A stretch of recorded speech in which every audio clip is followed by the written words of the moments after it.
सुप्रजा रामपूर्वा सन्ध्या प्रवर्तते। उत्तिष्ठ नरसार्दूला कर्तव्यम् दैवमान्निकम्। कौसल्या सुप्रजा रामपूर्वा सन्ध्या प्रवर्तते। उत्तिष्ठ नरसार्दूला कर्तव्यम् दैवमान्निकम्। उत्तिष्ठोत्तिष्ठ गोविन्द उत्तिष्ठ गरुडध्वज। उत्तिष्ठ कमलाकान्ता त्रैलोक्यम् मङ्गलम् कुरु। उत्तिष्ठोत्तिष्ठ गोविन्द उत्तिष्ठ गरुडध्वज। उत्तिष्ठ कमलाकान्ता त्रैलोक्यम् मङ्गलम् कुरु। मातः समस्त जगताम् मधुकैटभारे। वक्षो विहारिणि मनोहर दिव्यमूर्ते। श्रीस्वामि निश्चित जनप्रियदानशीले। श्रीवेङ्कटेश दयिते तव सुप्रभातम्। मातः समस्त जगताम् मधुकैटभारे। वक्षो विहारिणि मनोहर दिव्यमूर्ते। श्रीस्वामि निश्चित जनप्रियदानशीले। श्रीवेङ्कटेश दयिते तव सुप्रभातम्। तव सुप्रभातमरविन्दलोचने। भवतु प्रसन्न मुख चन्द्रमण्डले। विशङ्करेन्द्रवनिताभिरर्चिते। वृषशैलनाथ दयिते दयानिधे। अर्त्यादि सप्त ऋषयः समुपास्य सन्ध्याम्। आकाश सिन्धु कमलानि मनोहराणि। आदाय पादयुगमर्चयितुम् प्रपन्नाः। शेषाद्रिशेखर विभो तव सुप्रभातम्। पञ्चाननाब्ज भव षण्मुखवासवाद्याः। त्रैविक्रमादिचरितम् विबुधास्तुवन्ति। भाषापतिः पठति वासरशुद्धिमारात्। शेषाद्रिशेखर विभो तव सुप्रभातम्। ईषत्प्रफुल्ल सरसीरुहनारिकेळपूगद्रुमादि सुमनोहर पालिकानाम्। आवाति मन्दमनिलः सह दिव्यगन्धैः। शेषाद्रिशेखर विभो तव सुप्रभातम्। उन्मील्य नेत्रयुगमुत्तम पञ्जरस्थाः। पात्रावसिष्ठ कदलीफलपायसानि। भुक्त्वा सलीलमधकेळि सुखाः पठन्ति। शेषाद्रिशेखर विभो तव सुप्रभातम्। तन्त्री प्रकर्ष मधुरस्वनया विपञ्च्या। गायन्त्यनन्तचरितम् तव नारदोऽपि। भाषा समग्रमसकृत्करचाररम्यम्। शेषाद्रिशेखर विभो तव सुप्रभातम्। भृङ्गावळी च मकरन्दरसानुविद्ध जङ्कारगीत निनदैः सह सेवनाय। निर्यात्युपान्त सरसी कमलोदरेभ्यः। शेषाद्रिशेखर विभो तव सुप्रभातम्। योषा गणेरवरदद्धि विमध्यमाने। घोषालयेषु दधिमन्थन तीव्रघोषाः। रोषात्कलिम् विदधते ककुभश्च कुम्भाः। शेषाद्रिशेखर विभो तव सुप्रभातम्। पद्मेश मित्र शतपत्रगताळिवर्गाः। हर्तुम् श्रियम् कुवलयस्य निजाङ्गलक्ष्या। भेरीनिनादमिव बिभ्रति तीव्रनादम्। शेषाद्रिशेखर विभो तव सुप्रभातम्। श्रीमन्नभीष्टवरदाखिल लोकबन्धो। श्री श्रीनिवास जगदेक दयैक सिन्धो। श्रीदेवतागृहभुजान्तर दिव्यमूर्ते। श्रीवेङ्कटाचलपते तव सुप्रभातम्। श्रीमन्नभीष्टवरदाखिल लोकबन्धो। श्री श्रीनिवास जगदेक दयैक सिन्धो। श्रीदेवतागृहभुजान्तर दिव्यमूर्ते। श्रीवेङ्कटाचलपते तव सुप्रभातम्। श्रीस्वामि पुष्करिणिकाप्लव निर्मलाङ्गाः। श्रेयोर्धिनो हर विरिञ्च सनन्दनाद्याः। द्वारे वसन्ति वरवेत्रहतोत्तमाङ्गाः। श्रीवेङ्कटाचलपते तव सुप्रभातम्। श्रीशेषशैल गरुडाचल वेङ्कटाद्रिनारायणाद्रि वृषभाद्रि वृषाद्रिमुख्याम्। आख्याम् त्वदीय वसतेरणि संवदन्ति। श्रीवेङ्कटाचलपते तव सुप्रभातम्। सेवापरा शिव सुरेश कृशानुधर्म रक्षोऽम्बुनाद पवमानधनादिनाथः। बद्धाञ्जलि प्रविलसन्निज शीर्षदेशाः श्रीवेङ्कटाचलपते तव सुप्रभातम् धाडीषु देवि हलराज मृगाधिराज नागाधिराज गजराज हयाधिराजाः स्वस्वाधिकार महिमाधिकमर्दयन्ते श्रीवेङ्कटाचलपते तव सुप्रभातम् सूर्येन्दुभौमभुत वाक्पति काव्यशौरिस्वर्भानुकेतु दिविषत्परिषत्प्रधानाः त्वद्दासदास चरमावधिदासदासाः श्रीवेङ्कटाचलपते तव सुप्रभातम् तत्पारधूलिभरितस्फुरितोत्तमाङ्गाः स्वर्गापवर्ग निरपेक्ष निजान्तरङ्गाः कल्पागमाकलनयाकुलताम् लभन्ते श्रीवेङ्कटाचलपते तव सुप्रभातम् त्वद्गोपुराग्रशिखराणि निरीक्षमाणाः स्वर्गापवर्ग पदवीम् परमाश्रयन्तः मर्त्या मनुष्य भुवने मतिमाश्रयन्ते श्रीवेङ्कटाचलपते तव सुप्रभातम् श्रीभूमिनायक दयादिगुणामृताभे देवाधिदेव जगदेक शरण्यमूर्ते श्रीमन्ननन्त गरुडादिविरर्चिताङ्घ्रे श्रीवेङ्कटाचलपते तव सुप्रभातम् श्रीपद्मनाभ पुरुषोत्तम वासुदेव वैकुण्ठमाधव जनार्दन चक्रपाणे श्रीवत्स चिह्न शरणागत पारिजात श्रीवेङ्कटाचलपते तव सुप्रभातम् कन्दर्पदर्पहर सुन्दर दिव्यमूर्ते कान्ताकुजाम्बुरुह कुट्मललोल दृष्टे कल्याण निर्मल गुणाकर दिव्यकीर्ते श्रीवेङ्कटाचलपते तव सुप्रभातम् मीराकृते कवठकोल नृसिंहवर्णिन् स्वामिन् परश्वत तपोधन रामचन्द्र शेषांश रामयदुनन्दन कल्किरूप श्रीवेङ्कटाचलपते तव सुप्रभातम् येलालवङ्ग घनसार सुगन्धितीर्थम् दिव्यम् वियत्सरिति हेव घटेषु पूर्णम् धृत्वाद्य वैदिक शिखामणयः प्रहृष्टाः तिष्ठन्ति वेङ्कटपते तव सुप्रभातम् भास्वानुदेति विकचानि सरोरुहाणि सम्पूरयन्ति निनदैककुबो विहङ्गाः श्रीवैष्णवा सततमर्तित मङ्गलास्ते धामाश्रयन्ति तव वेङ्कट सुप्रभातम् ब्रह्मादयः सुरवराः समहर्षयस्ते सन्तः सनन्दन मुखास्त्वर योगिवर्याः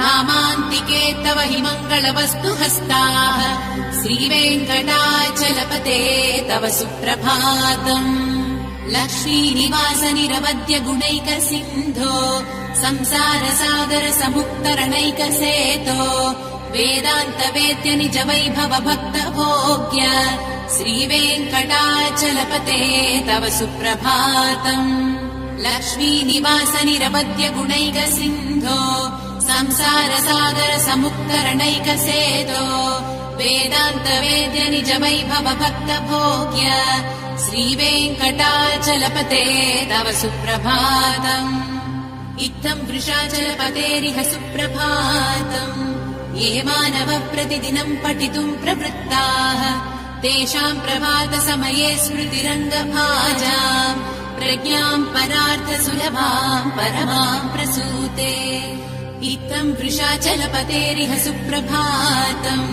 ये मानवः प्रतिदिनम् पठितुम् प्रवृत्ताः तेषाम् प्रभात समये स्मृतिरङ्गभाजाम् प्रज्ञाम् परार्थ सुलभाम् परमाम् प्रसूते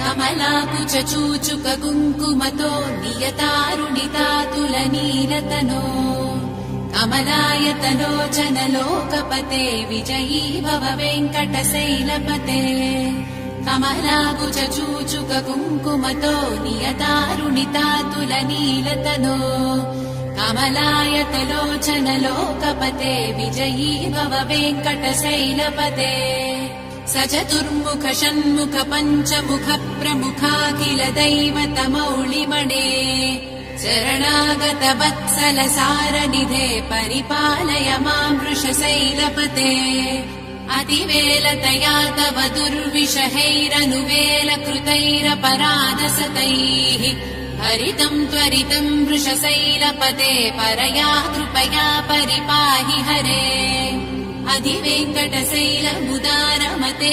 जनताभिमताधिगदानरतात् परदेवतया गदितानि गमै कमलादयितान्न परम् कलये कलवेणुरवावस गोपवधूशतकोटिवृतात् स्मरकोटिसमात् प्रतिवल्लभिकाभिमतात् सुखदात् वसुदेवसुतान्न परम् कलये अभिराम गुणाकरदासरथे जगदेकदनुद्धर धीरमते रघुनायक राम रमेश विभो वरदो भवदेव दया जलधे अवनीतनया कमनीयकरम् रजनीकर चारुमुखाम्बुरुहम् रजनीचर राजतमो मिहिरम् महनीयमहम् रघुराममये सुमुखम् सुहृदम् सुलभम् सुखदम् स्वनुजम् च सुखाय ममोघशरम् अपहाय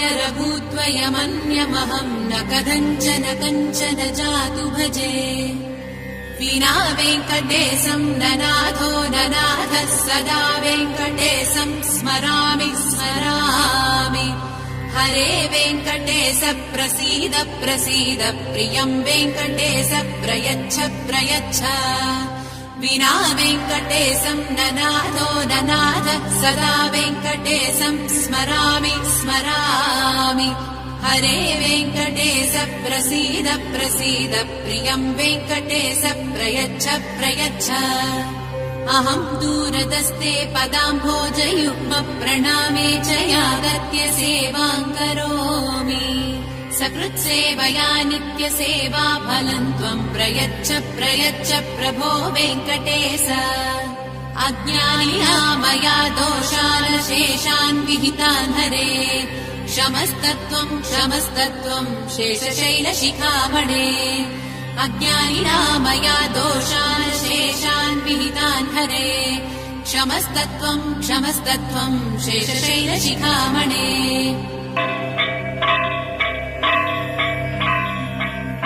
ईशानाम् जगतोऽस्य वेङ्कटपतेर्विष्णोः पराम् प्रेयसीम् तद्वक्षस्थल नित्यवासरसिकाम् तत्क्षान्तिसम्वर्धिनीम् पद्मालङ्कृतपाणिपल्लवयुगाम् पद्मासनस्थाम् श्रियम् वात्सल्यादि गुणोज्ज्वलाम् भगवतीम् वन्दे जगन्मातरम् ईशानाम् जगतोऽस्य वेङ्कटपतेर्विष्णोः पराम् प्रेयसीम् तद्वक्षस्थल नित्यवासरसिकाम् तत्क्षान्तिसम्वर्धिनीम् पद्मालङ्कृतपाणिपल्लवयुगाम् पद्मासनस्थाम् श्रियम् वात्सल्यादि गुणोज्ज्वलाम् भगवतीम् वन्दे जगन्मातरम् श्रीमन्कृपाजलनिधे कृत सर्वलोक सर्वज्ञ शक्तनत वत्सल सर्वशेषिन् स्वामिन् सुशील सुलभाश्रित पारिजात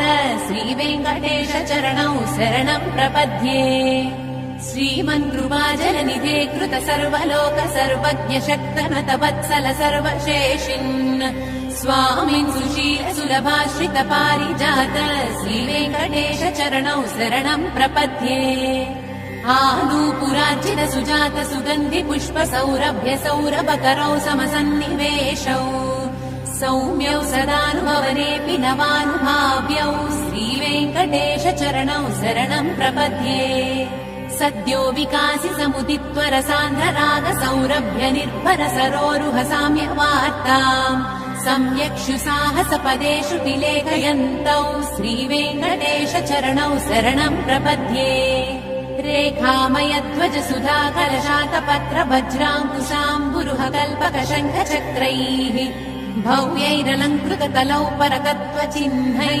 श्रीवेङ्कटेश चरणौ शरणम् प्रपद्ये ताम्रोदरद्युति पराजित पद्मरागौ बाह्यैर्महोभिरविभूत महेन्द्र नीलौ उद्यन्नकांशुविरुदस्त शशाङ्कभासौ श्रीवेङ्कटेश चरणौ शरणम् प्रपद्ये सप्रेम वीति कमलाकर पल्लवाभ्याम् संवाहनेऽपि सपदि क्लममादधानौ कान्ताववाङ्मनस गोचर सौकुमार्यौ श्रीवेङ्कटेश चरणौ शरणम् प्रपद्ये लक्ष्मीमही तदनुरूप निजानुभावनीनादि दिव्य महिषीकर पल्लवानाम् आरुण्य सङ्क्रमणतः किल सान्द्र रागौ श्रीवेङ्कटेश चरणौ शरणम् प्रपद्ये नित्यानमद्विधि शिवादि किरीटकोटि प्रत्युक्त दीप्त नवरत्नमः प्ररोहैः नीराजनाभिति मुदारमुपादधानौ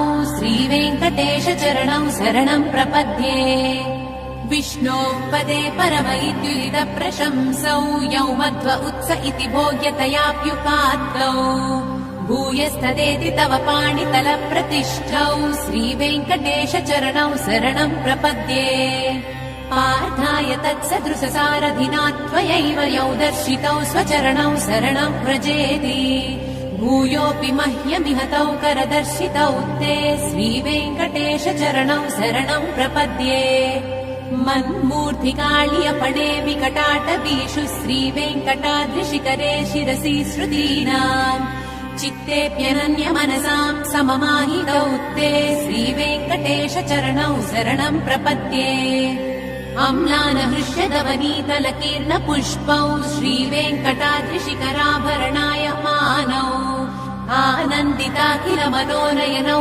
तवैतौ श्रीवेङ्कटेश चरणौ शरणम् प्रपद्ये प्राय प्रपन्न जनता प्रथमावगाह्यौ मातुस्तनाविव शिशोरमृताय माणौ प्राप्तौ परस्पर तुलामतुलान्तरौ ते श्रीवेङ्कटेश चरणौ शरणम् प्रपद्ये सत्त्वोत्तरैः सतत सेव्य पदाम्बुजेन संसारतारकतयार्धदृगञ्चलेन सौम्योपयन्तृमुनिना मम दर्शितौ ते श्रीवेङ्कटेश चरणौ शरणम् प्रपद्ये सत्त्वोत्तरैः सतत सेव्य पदाम्बुजेन संसारतारकतयार्धदृगञ्चलेन सौम्योपयन्तृमुनिना मम दर्शितौ ते श्रीवेङ्कटेश चरणौ शरणम् प्रपद्ये श्रीशश्रिया घटिकया त्वदुपाय भावे प्राप्ये त्वयि स्वयमुपेयतया स्फुरन्त्या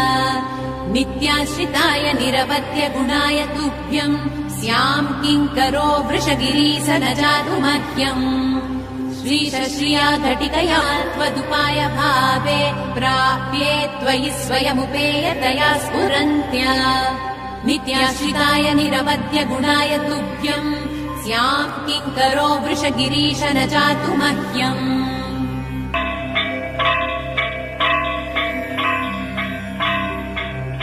श्रियः कान्ताय कल्याणनिधये निधयेऽर्थिनाम् श्रीवेङ्कटनिवासाय श्रीनिवासाय मङ्गलम् श्रियः कान्ताय कल्याणनिधये निधयेऽर्थिनाम् श्रीवेङ्कटनिवासाय श्रीनिवासाय मङ्गलम् लक्ष्मी सविभ्रमालोक सुभ्रू विभ्रम चक्षुषे चक्षुषे सर्वलोकानाम् वेङ्कटेशाय मङ्गलम् श्रीवेङ्कटाद्रिशृङ्गाग्रमङ्गलाभरणाङ्ग्रये मङ्गलानाम् निवासाय श्रीनिवासाय मङ्गलम् सर्वावयव सौन्दर्य सम्पदा सर्वचेतसाम् सदा सम्मोहनायास्तु वेङ्कटेशाय मङ्गलम् नित्याय निरवध्याय सत्यानन्द चिदात्मने सर्वान्तरात्मने श्रीमद्वेङ्कटेशाय मङ्गलम् स्वतः सर्वविरे सर्वशक्तये सर्वशेषिणे सुलभाय सुशीलाय वेङ्कटेशाय मङ्गलम् परस्मै ब्रह्मणे पूर्णकामाय परमात्मने प्रयुञ्जे परतत्त्वाय वेङ्कटेशाय मङ्गलम् आकालतत्त्वमश्रान्तमात्मनामनुपश्यताम् अतृप्त्यमृतरूपाय वेङ्कटेशाय मङ्गलम् प्रायस्वचरणौ पुंसाम् शरण्यत्वेन पाणिना कृपया दिशते श्रीमद्वेङ्कटेशाय मङ्गलम् दयामृततरङ्गिण्यास्तरङ्गैरिव शीतलैः अपाङ्गैः सिञ्चते विश्वम् वेङ्कटेशाय मङ्गलम् स्रग्भूषाम्बरहेतीनाम् सुषमावहमूर्तये सर्वार्तिसमनायास्तु वेङ्कटेशाय मङ्गलम् श्रीवैकुण्ठविरक्ताय स्वामि पुष्करिणीतटे रमया रममाणाय वेङ्कटेशाय मङ्गलम् श्रीवैकुण्ठविरक्ताय स्वामि पुष्करिणीतटे रमया रममाणाय वेङ्कटेशाय मङ्गलम् श्रीमत्सुन्दरजामातृमुनिमानसवासिने सर्वलोकनिवासाय श्रीनिवासाय मङ्गलम् मङ्गलाशासनपरैर्मदाचार्य पुरोगमैः सर्वैः च पूर्वैराचार्यैः सत्कृतायास्तु मङ्गलम्।